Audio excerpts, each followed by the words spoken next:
Should you need a government permission slip before you can earn an honest living? It's called occupational licensing, and a new national report released by the Institute for Justice shows just how widespread and costly it has become. In the 1950s, only 1 in 20 workers needed a government license to work. Today, it's 1 in 3. To get a license to work, the government forces you to clear one hurdle after another: education or training, passing tests, paying fees, and more. Too often, these hurdles take time and money to jump. They make it harder and harder for people to find jobs and to build new businesses that create jobs. How much harder? To find out, we examined licensing laws for 102 occupations in all 50 states and the District of Columbia. We looked only at low and moderate income jobs like interior designers, massage therapists, and shampooers, not doctors or lawyers. On average, these licenses require you to pay $209, pass an exam, and complete more than 275 days, or about 9 months, of training and experience. 1/3 of these licenses take 1, 2, or even as many as 6 full years to earn. That's a lot of time and effort spent getting permission to work instead of working. And we haven't even talked about costs, like tuition for required schooling. Which states are the worst for licensing? Louisiana licenses the most lower income occupations at 71. Hawaii has the highest hurdles. And the very worst states for would-be workers have a lot of licenses and high hurdles. Arizona leads that list, followed by California, Oregon, Nevada, Arkansas, Hawaii, Florida, and Louisiana. In those 8 states, it takes an average of 1.5 years of training, an exam, and more than $300 in fees to get a license. Unfortunately, research provides little evidence that government licensing like this makes the goods and services you buy any safer or better. Instead, it raises costs for consumers and reduces opportunities for workers. We found at least 4 other reasons to doubt that many of these hurdles are necessary. First, some licenses simply don't make sense. Should you really need a license to shampoo hair, be an interior designer, or work as a funeral attendant? Second, the vast majority of jobs we studied are done in one state or another without licensing. Shampooers are licensed in only 5 states, interior designers in only 3 states and DC, and funeral attendants in a mere 9 states. The question is, what's happening in states not licensing these jobs? It's hard to believe there is a dangerous epidemic of shampooing in 46 states. Licenses like these should probably be scrapped. Third, licensing requirements are often wildly inconsistent from one state to another. Take manicurists. 10 states require at least 4 months of training, but Iowa requires only 9 days, Alaska just 3. Do manicurists in, say, Alabama and Oregon really need so much more training?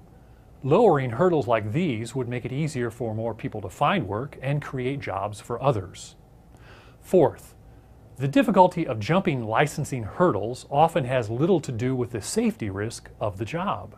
The hardest occupation to enter in our study is interior designer. It takes 6 years of education and training, plus an exam and fees, all for a harmless occupation that is practiced safely in 47 states without licensing. Compare that to emergency medical technicians, who quite literally hold lives in their hands. Yet, 66 other occupations have heavier licensure burdens than EMTs, including landscape workers, manicurists, and a host of contractor designations. The average EMT spends about a month in training and takes 2 exams. The average cosmetologist spends about a year, more than 10 times the training of an EMT.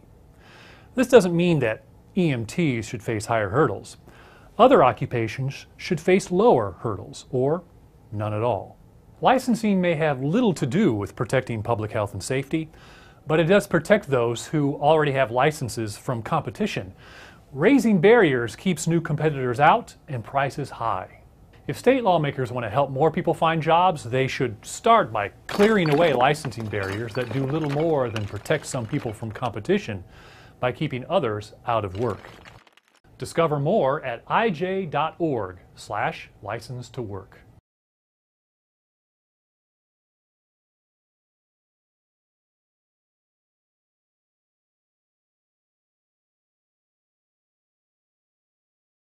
Cops brag about harassing homeless man fixing bikes for money, so Facebook destroyed them. After harassing and threatening a homeless man trying to make a living, cops bragged about it on social media. Naturally, they were owned by Facebook. By Matt Agarist, June 26, 2017. Kennewick, Washington. A 38-year-old homeless man was attempting to earn some honest money by providing a much-desired service to the residents of Kennewick, Washington last week, when he was threatened with extortion and arrest by the local police department, who effectively ended his enterprise. After the Kennewick Police Department threatened the homeless man and prevented him from making a living, they took to Facebook to shamelessly brag about it. However, Facebook was not buying it. The homeless man was not selling drugs, panhandling, or harassing local businesses and their patrons. He was providing willing customers, who were in need of bicycle repairs, with a service for which they agreed to pay him. The man was operating out of a van and was set up in a parking lot behind a bank, under a tree, out of the way. He was harming no one, and, in fact, was actually helping. However, he had not asked his local government for permission to make a living through the offering up of his skills, so they set out on a mission to destroy him. The Facebook post on the Kennewick Police Department Facebook page reads: "We responded a call where the businesses in the 100 block of Vista Way were complaining about a 38-year-old transient out of Spokane who had set up a makeshift bicycle repair business behind the Chase Bank. Officers stood by until he had packed all his stuff up and left. He was also warned about getting charged with not having a business license and or trespassing if we find him set up somewhere else." After bragging about ruining a man whose only crime was trying to make a living by selling his skill set, the police department received some much-needed backlash. Read more. Cops kicked this woman and her 2 babies off the bus in the pouring rain, after she paid the fare. They've received hundreds of comments on their post calling them out for shutting down an honest man trying to put food on his plate, as well as bragging about it. One user summed up the situation nicely, noting that threatening the man with arrest over a business license is nothing short of extortion. "Hi, we're the police/government. We steal your right to sell your skills for your own survival and be a productive member of the community, and then sell it back to you in the form of a license. Because we're above the law and too cheap to earn a living besides through extortion. Which is worse, people running their own businesses, or bums sleeping in corners all over the city. Taxation, licenses, and fines are all theft and extortion." Another user pointed out how senseless it is to go after a man who is earning money, trying to not be homeless, while at the same time decrying their approach to homelessness. "Way to go, Kennewick PD, you have successfully stopped a dangerous criminal. If he wants to eat, he should beg for money like all the other homeless in this communist state. It's a shame that some of them actually try to work instead." Taking a humorous and sarcastic approach to the ridiculous nature of this post, one Facebook user pointed out the obvious. "Please go to every yard sale, every kid mowing a lawn, and everyone who has a car posted for sale and ask them for a business license.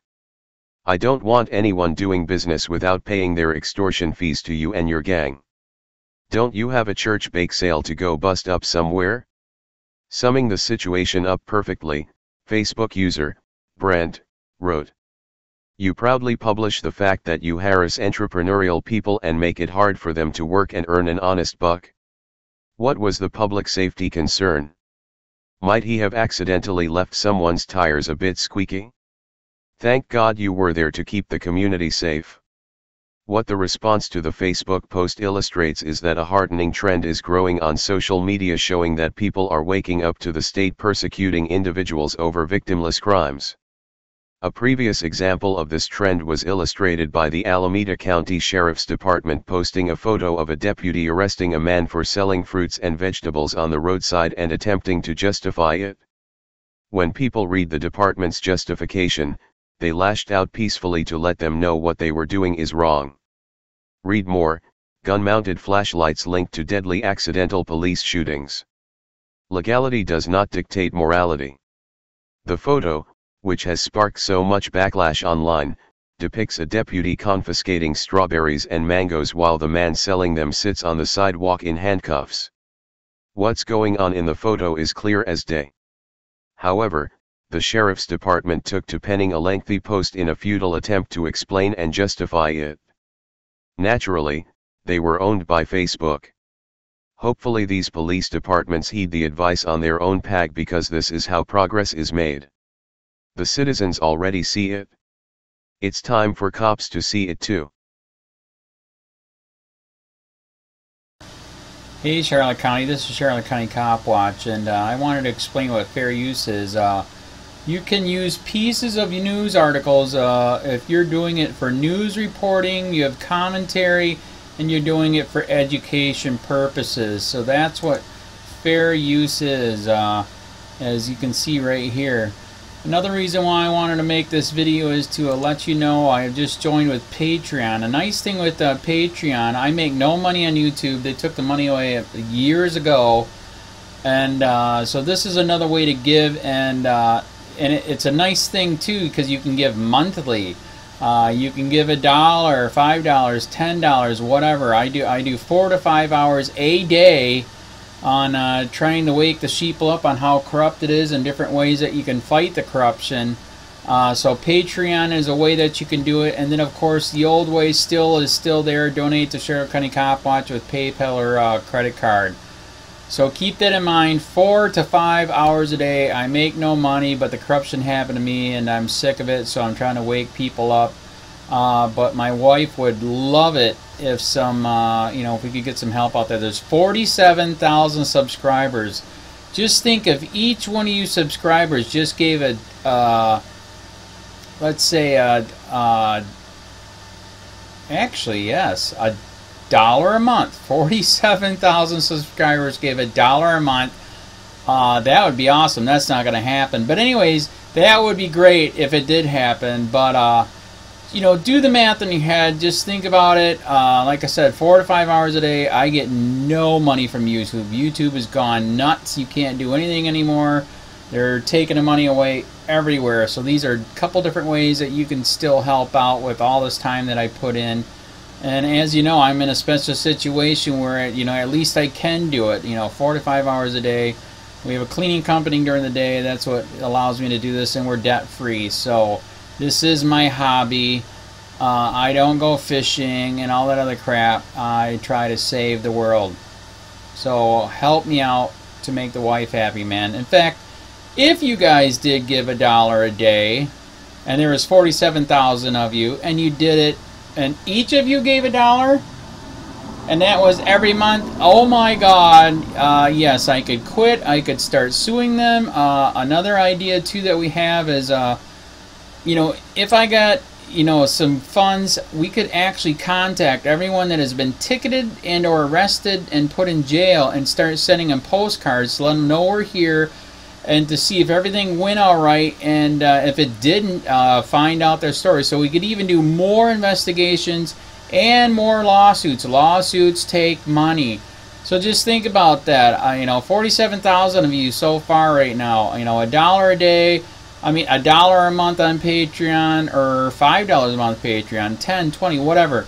Just do the math in your head. Help out. This is a lot of work every single day. Thanks.